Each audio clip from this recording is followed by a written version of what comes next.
Surat police દ્વારા હાલ ગેરકાયદે ઘૂસણખોરી કરી ભારતમાં રહેતા બાંગ્લાદેશીઓ સામે સ્પેશિયલ કોમ્બિંગ હાથ ધરાયું છે, જેના અનુસંધાને સુરતની વરાછા, સારોલી, પૂણા સહિતની પોલીસ દ્વારા પણ મોડી રાત્રે કોમ્બિંગ કર્યું હતું।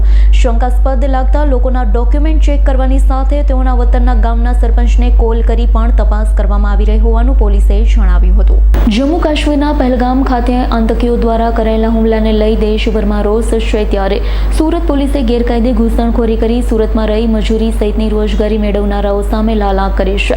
સુરત પોલીસે બાંગ્લાદેશી ઘૂસણખોરોને પકડવા ઓપરેશન હાથ ધર્યું છે। રાત્રે વરાછા, પૂણા અને સારોલી પોલીસ દ્વારા પોતાના વિસ્તારમાં કોમ્બિંગ નાઇટ કરી હતી। આશરે 49 શંકાસ્પદ બાંગ્લાદેશીઓની તપાસ કરી પોલીસે ફોનની તપાસ કરતા બાંગ્લાદેશમાં કોલ કર્યો હોવાનું જણાયું છે। પોલીસ હવે તે દિશામાં તપાસ કરશે।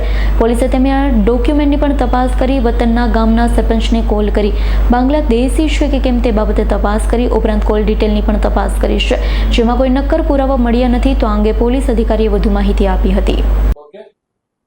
सर, बांग्लादेश ने आज प्रवृत्ति ने लेकर कई थी कामगिरी कई थी कार्य पुलिस સુરત શહેર પોલીસ કમિશનર શ્રી અનુપમસિંહ ગેહલોત સરના માર્ગદર્શન હેઠળ તેમજ સ્પેશિયલ કમિશનર સેક્ટર 1 સરની ગાઈડન્સ હેઠળ સુરત શહેરના બી ડિવિઝન વિસ્તારમાં વરાછા, પૂણા અને સારોલી પોલીસ સ્ટેશન વિસ્તારમાં પીઆઈશ્રીઓ તેમની ટીમ સાથે ગેરકાયદેસર વસવાટ કરતા બાંગ્લાદેશીઓને શોધી કાઢવા અને તેમની પ્રવૃત્તિ અંગે 5 જગ્યાએ કોમ્બિંગ હાથ ધરવામાં આવેલું અને જે દરમિયાન ઇન્ડસ્ટ્રીયલ વિસ્તારમાં એટલે કે સુરતમાં ટેક્સટાઇલ યુનિટો છે, જેમાં એમ્બ્રોઇડરી વર્ક તેમજ અન્ય પ્રકારના ટેક્સટાઇલને રિલેટેડ વર્કમાં કામ કરતા લેબરો કે જેઓ બાંગ્લાદેશી છે કે નહીં એ હકીકતની ખાતરી કરવા સારું કુલ વરાછામાં 775 ઈસમો તેમજ પૂણામાં 54 તેમજ સારોલીમાં 280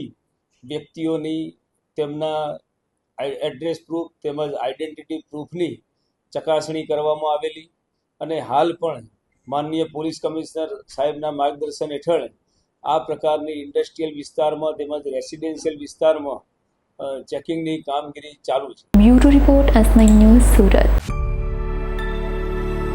અમારી તમામ માહિતીથી અપડેટ રહેવા માટે જોડાયેલા રહો S9 ન્યૂઝ સાથે।